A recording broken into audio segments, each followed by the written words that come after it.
Aha!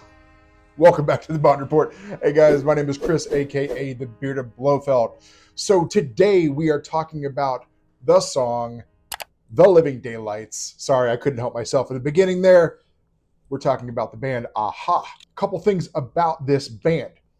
Just up front, the song was released along with the movie 1987, The Living Daylights. Timothy Dalton's big breakout role after a little bit of the upset we had with Brosnan not being able to break his contract with Remington Steele. A whole nother video, a whole nother topic. However, Aha joined in and they kind of had to step into this role with John Barry. Now, they were one of the top pop bands in the world at this time. They're Norwegian. They had just come off their big hit single. You already know it. Take On Me.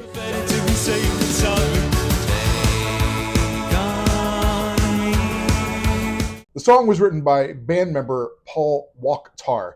And I'm sorry if I butchered that, sir.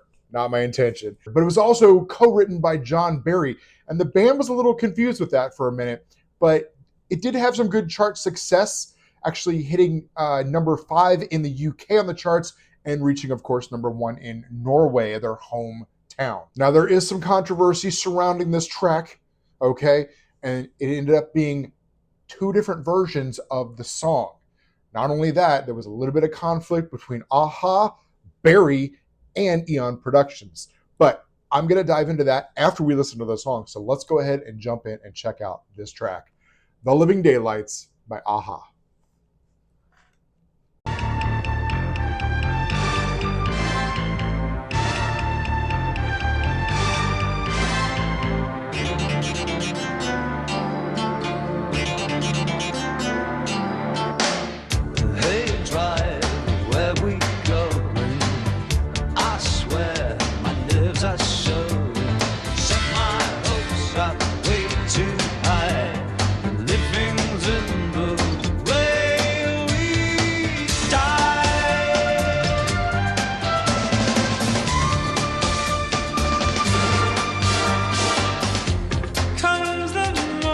Okay, I'm going to stop it right there for a second. So clearly, we've got a very 80s synth-heavy sound with this track.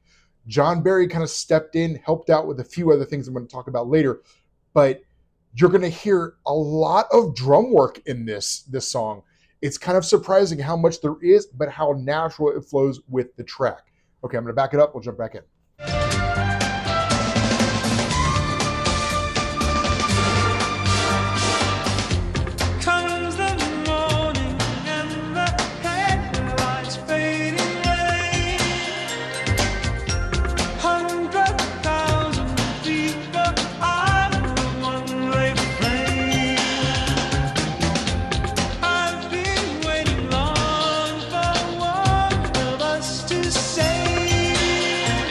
Okay, and yes, you are seeing that correct. That is the 007 soundstage over in Pinewood Studios. They filmed this music video over there with some of the most advanced technology possible at the time. It was extremely expensive to shoot this video, and you're going to see some of the tricks here, but I'm going to back up because I love, they brought a helicopter in. Like today's standards, when we're watching this, we're looking and going, okay, that's a drone shot. Back in 1987, there were no drones. I'm going to back it up so you can see what I'm talking about.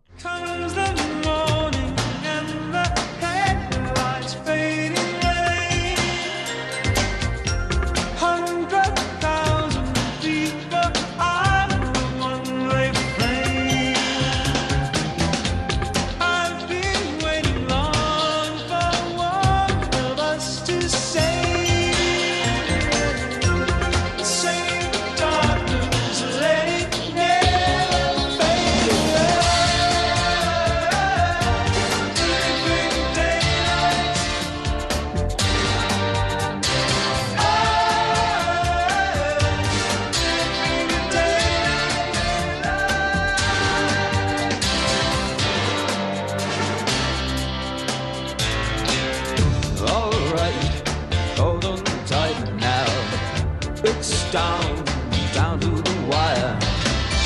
And keep in mind, you can follow along. I'm going to put the lyrics down in the description, so if you want to kind of check those out, you can. But speaking of the lyrics, this track really kind of has that vibe where you're you're along with Bond.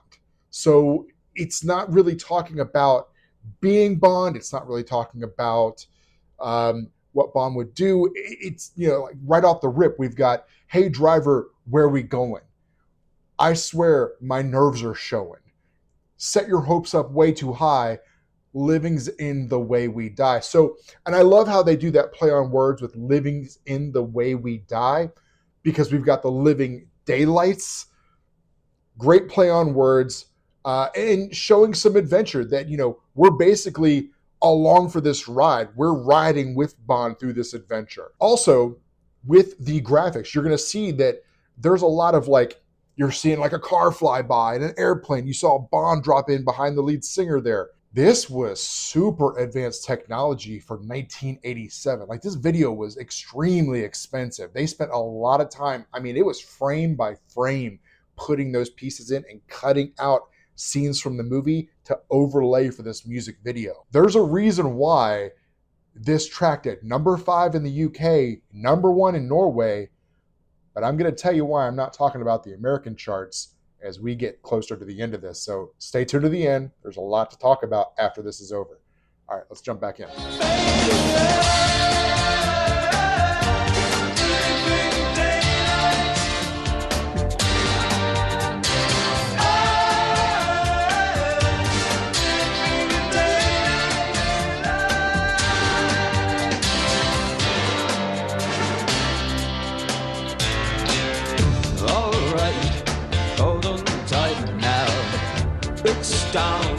Down to the wire. Set your hopes up way too high.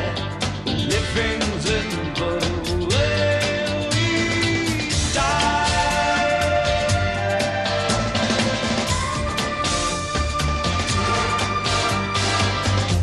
Comes the morning and the headlights fade away.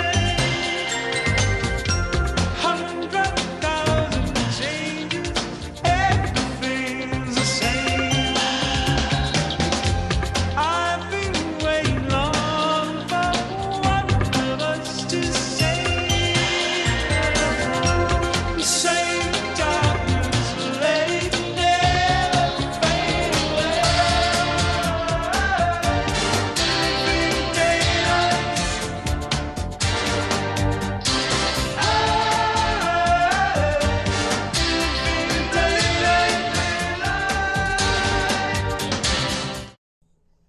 Did you catch Money Punny? Yeah, she was in there.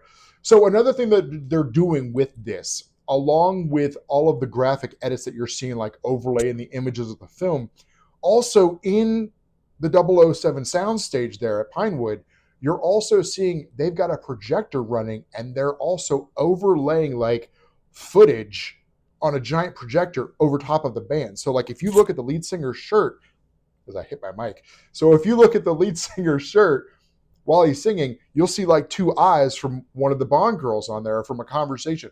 I can't figure out who that is. I don't know if it's from the intro. I don't know if it's from one of the moments. It might be Miriam Dabo. Oh, I don't know, though. The eyelashes are throwing me off.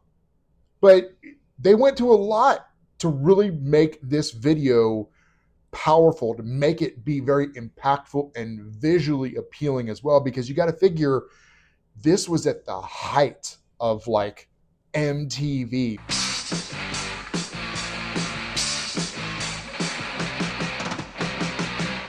Music videos were what you did to promote your song, your album, in this case, your film. Let's get back in.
Okay, hold on.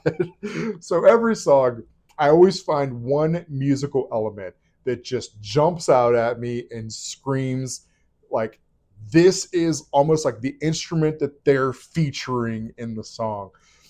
And it made me laugh because I'm watching it and we're in kind of the bridge that we've just listened to. And the bridge is always a breakdown. It comes after a chorus, and it kind of breaks up where we've gone verse, chorus, and usually it comes, especially in a traditional 3 to 4 minute pop song, you do like a verse, chorus, bridge. Sometimes we'll do a repeat on a chorus. Possibly instead of a chorus, we'll go back into a verse, then a chorus, then you've got an outro. And that's kind of song structure 101, especially in pop music. You could copy and paste that across every top 40 song for the past 50 years, and that's pretty much the sequence. Having said that, in this bridge, they bring out the big guns and they don't hold back with that absolutely screaming saxophone. And I think he's only on like 2 or 3 notes, maybe 4, but I'm going to back it up because I want you to hear it again because it is what kind of breaks up the pace. Obviously, we don't have the vocals in a bridge typically. It is like a musical breakdown. So let's go back and check that out and pay attention. You'll hear it now, I promise.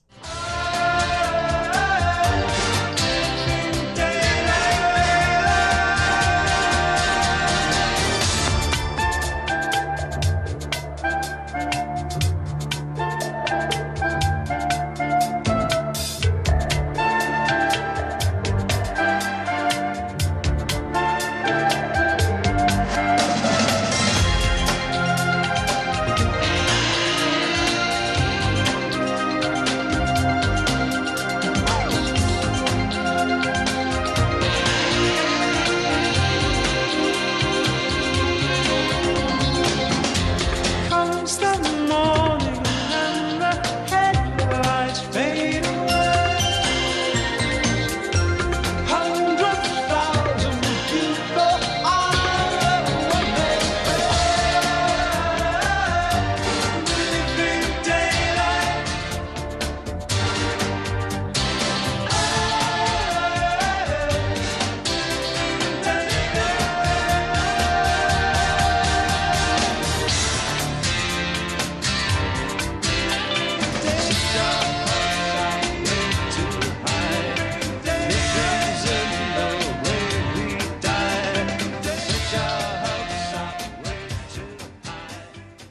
The Living Daylights, aha, huge 80s push, great pop band, one of the biggest pop bands out of the 80s with one of the most iconic music videos. You've probably seen it. Again, Take On Me with that iconic, like mirrored, animated, real world twist. But this song, I gotta tell you, I enjoy it, but it's not my favorite. And that's okay. Not every song can be the best, the top tier. Is it a fun song? Yes. Sadly for me, this is one of the songs in the franchise that's a little bit more forgettable. Now, having said that, I told you there was going to be some controversy. So this song actually had 2 points of controversy. So first up, the band has gone on to do several interviews. Both the lead singer and the writer, guitar player, have said that John Barry was quite difficult to work with. And this is even coming off of his performance with Duran Duran. Speaking of which, that's one of the points here. Apparently, when they first came together and met to start the collaboration process, John Barry, according to the band, had some pretty negative things to say about Duran Duran. He was also speaking pretty derogatory about women in that first meeting that they had. And even the band is like, this is kind of weird. We don't understand why he's saying this, why he's acting this way. It left a really bad taste in their mouth. I think he was looking to, and they've even said this too, that they felt like it's almost like he was trying to have like some camaraderie or find some common ground, and maybe hating Duran Duran together or talking derogatory about women would have done that. Maybe that was his mindset. Either way, it didn't really land with the band, and they were really kind of put off with his involvement. Even going so far as to say that he didn't have very much input on the writing process at all. He basically added some strings to some of the melodies, and that was about it. And that was just on the verse. I wasn't even on like the hook. So not a huge influence according to them. And number two, when it came to the premiere of this film, Eon Productions and the Broccoli's, of course, made the decision to release this movie at the same time Aha was on a Japanese tour. They're completely across the world, and they told Eon, hey, we're not going to be able to make the premiere in London. We're just not. We're on tour. We're in Japan. Way too much, of a challenge to fly across world for this one night and fly back, and can't do it. Apparently, Eon thought they were bluffing. They didn't believe him. And they said, okay, yeah, whatever, sure. Come to find out, on premiere night in London, guess who wasn't in attendance? And guess who absolutely blew a gasket? Yeah, that's right, the Broccoli's, including Barbara Broccoli, to the point that they were so mad, they basically banned them from certain things. And now, while Barbara couldn't pull the song from the European market because of, I guess there was legal reasons involved here, she pulled the song, according to sources that I was reading, she pulled the song from the American premiere. So it didn't play. That's how mad she was. And that's a really big move. And to me, I don't know. And you guys tell me, comment below and let me know about what you think about this. Is that just petty? I mean, maybe they were, I'm sure there was some contractual obligation from the band to do something. But if they're already obligated to be on tour in Japan, they can't sign two contracts that would conflict. Like their band manager, their label wouldn't let them do that. So to kind of blacklist them like this, that seems a bit much, if you ask me. Now, for the juicy bits. I told you there was something special. Now, those were controversial, yes. Like those topics we just talked about, very controversial, especially for the time and the era and for what we're talking about. It's a song. But here's where it gets really big. That was released in 1987, along with John Barry and Eon. Well, in 1988, 1 year later, the band came out with their third studio album, and that's called Stay on These Roads. That album, they reworked the song. Yeah, they completely redid it, and it has a completely different sound to it. And when I say completely, you're going to hear what I say, because I'm going to play you both, because I want you to hear the difference. First up, we're going to recap what we just listened to. This is the official track, okay?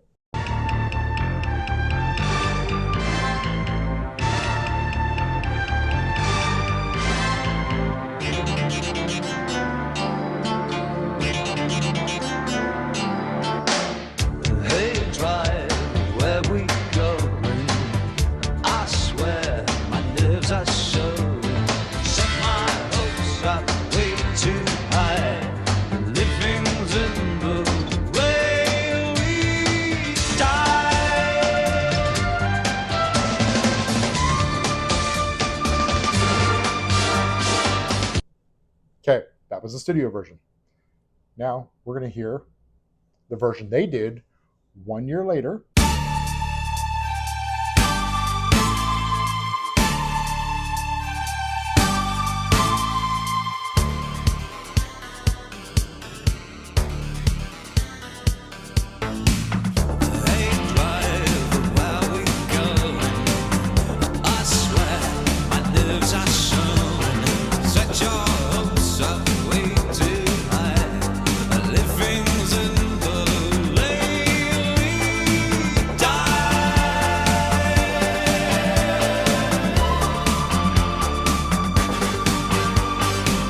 Okay, that's their album version from 1988. Let's go back to 87. Comes the morning and the headlights fading away. 100,000 people on a one-way plane.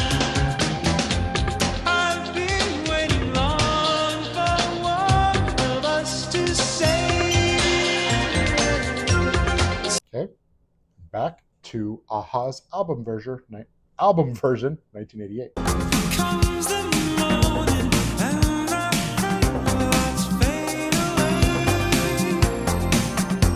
100,000 people on the one-way plane.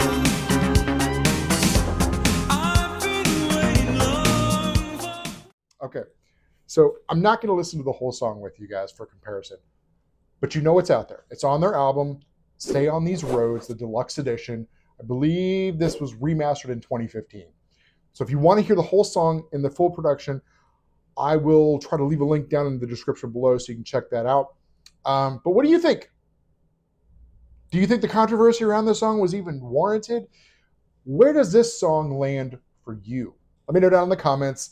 If you've enjoyed the content today, I always appreciate a thumbs up. Please consider subscribing. That definitely helps my channel. The thumbs up actually goes a long way, guys. And if you got this far in the video, drop a pink heart down in the comments and let me know that you watched all the way to the end.